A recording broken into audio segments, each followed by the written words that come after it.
Praise the lord. ప్రభు నమ్మదగినటువంటి వాడు, ఆయన మిమ్మల్ని స్థిరపరిచి దుష్టత్వము నుండి కాపాడును.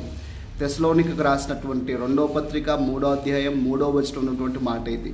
దేవుడు ఎంతైనా నమ్మదగినటువంటి వాడు అని వాక్యం అంటుంది. బైబిల్లోంచి మనం ఒక ఉదాహరణ గమనించినట్టయితే, ఒకవైపు రాజునకు మరొక వైపు దేవునికి నమ్మకంగా యథార్థంగా ఉన్నటువంటి దానియేలుని కొంతమంది వ్యక్తులు కలిసి ఒక కపట ఆలోచన చేత అతన్ని ఇరికించాలని ప్రయత్నం చేశారు. అయితే అందులో వారు విజయాన్ని సాధించలేకపోయారని వాక్యం చాలా స్పష్టంగా సెలవిస్తుంది.